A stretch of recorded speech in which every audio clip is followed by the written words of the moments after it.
നമുക്കൊന്ന് നോക്കിയാലോ.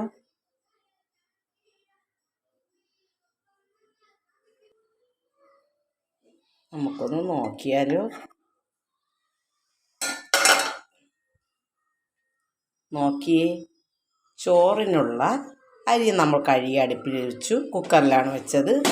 അതിനകത്ത് നമ്മളൊരു കപ്പിനകത്ത് നമുക്ക് 100 ഗ്രാം പയർ ആവശ്യമായിരുന്നു. അത് കഴുകി ഈ കപ്പിൽ വെച്ചു.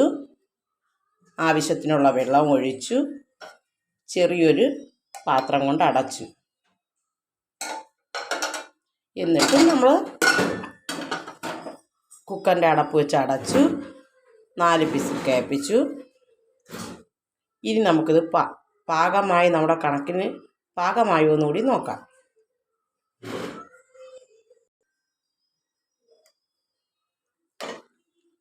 നോക്കിയേ, കറക്റ്റ് പാകത്തിന് വെന്തു. കണ്ടോ?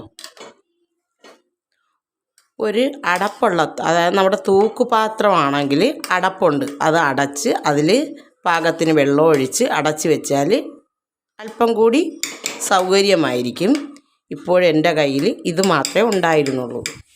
നോക്കിയേ, നമുക്ക് ഇന്ധന ലാഭം, സമയ ലാഭം. നോക്കിയേ,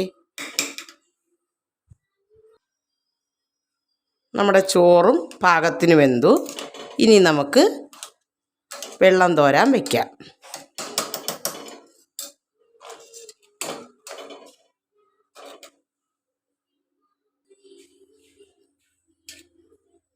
നോക്കിയേ, അരി പാകത്തിന് വെന്തു. ഇതിനി തോത്തിയെടുക്കണം. ഓക്കെ.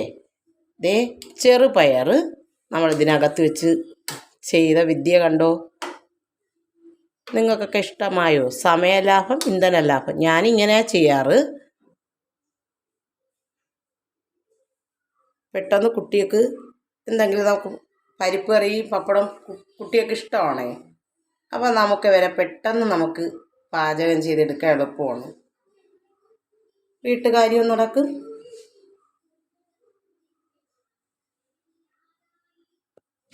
നിങ്ങൾക്ക് ഇഷ്ടമായെന്ന് തോന്നുന്നു. ഇഷ്ടമായെങ്കിൽ നിങ്ങൾക്കും ഇങ്ങനെ ചെയ്യാം.